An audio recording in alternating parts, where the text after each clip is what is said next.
Alors, merci de m'avoir accueilli aujourd'hui. Donc, je suis Hassan Karat, je suis chez Altea. Voilà, je vais commencer par vous présenter l'entreprise Altea. Hop.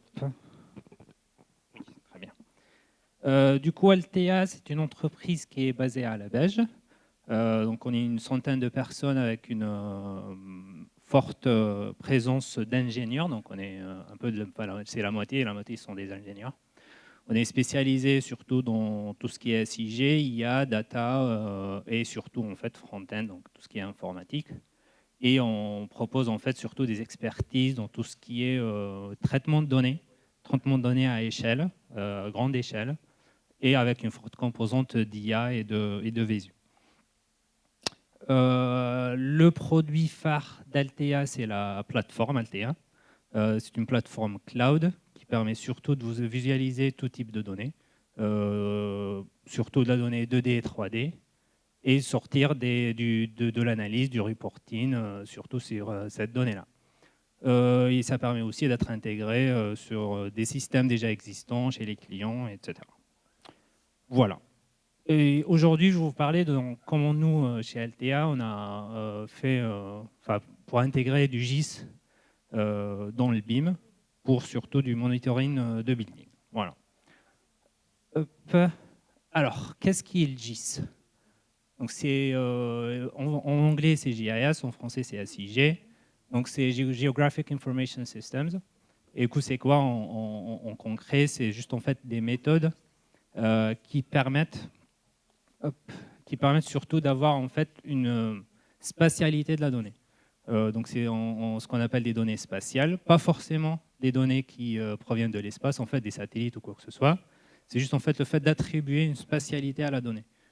Par exemple, tout simplement une information de température, toute seule comme ça ne veut rien dire. Et dès qu'on lui donne la spatialité, ça veut dire quelque chose. La température à Toulouse, par exemple. Voilà, et du coup, ça marche pour tout type de données. On parle d'images, de point cloud, de tout ce qu'on veut, température, de pression, etc. Et la donnée toute seule comme ça, en fait, elle ne va pas servir à grand chose, sauf si elle est visualisée, si elle est couplée à d'autres types d'informations sur du mapping, de la carte, etc. Voilà, et du coup, quand on parle de données spatiales, c'est surtout ça, donc de la spatialité accordée à la donnée.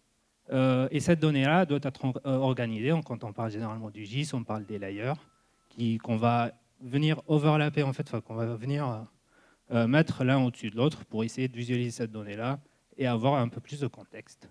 Voilà. Et du coup, par construction, tout ce qui utilise la cartographie, c'est du GIS.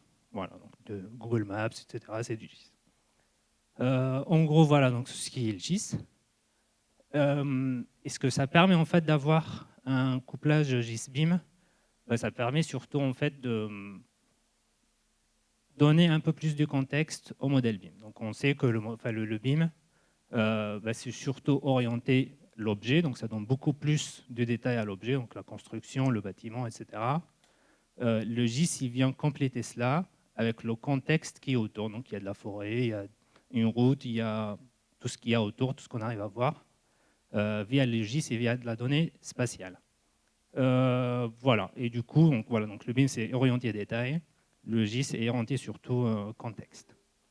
Voilà, et du coup, avoir un peu plus de contexte autour de notre modèle BIM, ça permet surtout en fait d'avoir des décisions qui ont un peu plus de sens puisqu'il y a tout le contexte qui est autour.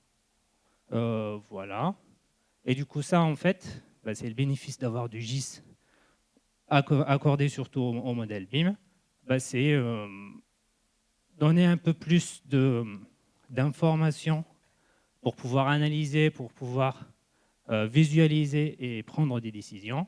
Et ça permet aussi en fait d'avoir un meilleur management, une meilleure gestion du life cycle du modèle, de la construction, tout ce que c'est. Ça a ses challenges, puisqu'en fait les données sont plus ou moins hétérogènes entre ce qu'on a dans le BIM et ce que le GIS donne. Et du coup, c'est une interopérabilité entre ce type de données-là et de les réconcilier en fait. Et ça, c'est surtout en fait des challenges techniques Bon, donc, il n'y a que du bénéfice à intégrer le GIS dans le BIM. Effectivement, il y a des challenges techniques dans ce genre-là. On sait aussi que les données BIM, les modèles BIM sont généralement grands en fait en termes de taille. Et venir ajouter cela à du contexte qui est aussi de grande taille aussi, c'est des challenges techniques à gérer tout ce volume de données. Voilà. Et aussi, donc c'est de réconcilier deux domaines qui sont autant complexes en fait. Le BIM est complexe et le GIS aussi. Et du coup, ça nécessite d'avoir une équipe multidiscipline dans le GIS et dans le BIM et de savoir les gérer. Donc c'est deux compétences, deux connaissances à avoir pour pouvoir bien gérer le GIS dans le BIM. Voilà. Pour donner plus un exemple à cela, donc on va faire un cas d'étude qu'on a fait chez Altea pour le building monitoring. Voilà. Donc, ce qu'on a appris, surtout en fait en faisant le projet, c'est que pour avoir ce type de projet, c'est déjà en fait définir quelle est l'infrastructure qui va être processée, qui va être analysée, monitorée, et l'objectif du monitoring en fait. Qu'est-ce qu'on veut avoir de ce type d'analyse de building, de monitoring de building. Surtout décider de quel type de collection de données on va avoir. Est-ce que ce serait de l'IoT, est-ce que ce serait des drones, du LIDAR, de l'imagerie satellite, voilà, tout ce qu'on peut imaginer pour pouvoir atteindre les objectifs. Faudrait avoir aussi un modèle BIM pour avoir une sorte de digital twin et avoir une initialisation à ce qu'on aimerait faire en fait. Parce que généralement, quand on fait du building monitoring, c'est pas du one shot, c'est un truc qui est continu. Et du coup, le BIM sera l'initialisation de ce projet-là de monitoring. Voilà, et après, effectivement, il faudrait avoir tout le contexte GIS qui est nécessaire pour pouvoir faire ce monitoring-là. Que ce soit des maps, des views, des vues satellites, voilà. Et aussi définir quel est le résultat voulu. Il y a des exemples, en fait, par exemple, le as-built versus as-design. Du coup, ça permet de savoir, de comparer surtout ce qui a été construit versus ce qui a été designé, en fait. Et savoir est-ce qu'il y a des déviations par rapport entre la construction et le design, ou aussi détecter tout ce qui est, voilà, et avoir l'implication de ces différences-là et savoir si la construction est fonctionnelle telle qu'elle a été designée. Et aussi, s'il y a des perspectives d'optimisation ou d'agrandissement de la structure, de la construction, on pourra faire ça. Voilà. Pour cela, j'ai une petite démo. Donc voilà, ce qu'on voit ici, effectivement, c'est le produit phare d'Altea, donc c'est la plateforme qui permet de visualiser tout type de données. Donc là, on se concentre surtout sur la vue 3D. Et on a à gauche ici, surtout en fait, ce que je disais tout à l'heure, les layers du GIS en fait qu'on va venir superposer l'un sur l'autre. Et ce qu'on voit en fait ici, c'est notre modèle BIM qui est ici et tout le contexte qui est autour. Et c'est surtout ça en fait ce que permet d'avoir le GIS. Si on n'avait pas du GIS dans le modèle BIM, dans notre modèle BIM, on ne va pas pouvoir venir le superposer à toute la donnée qui est autour. Voilà.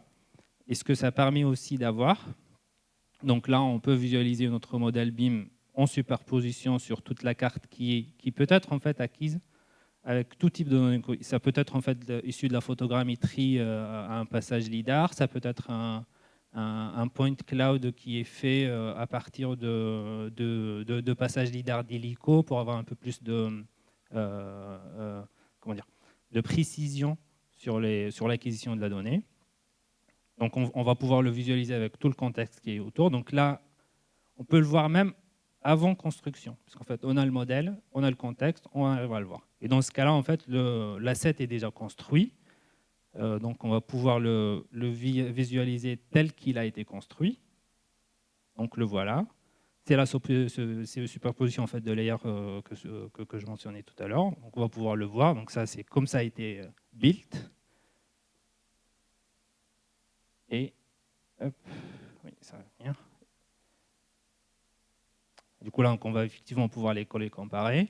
Et ce que nous, on propose surtout côté Altea, c'est de proposer une différence entre le build et le design. Et du coup, là, ce qu'on voit sur l'image, là où il y a du vert, surtout la différence, par endroit, la différence entre le construit et le design.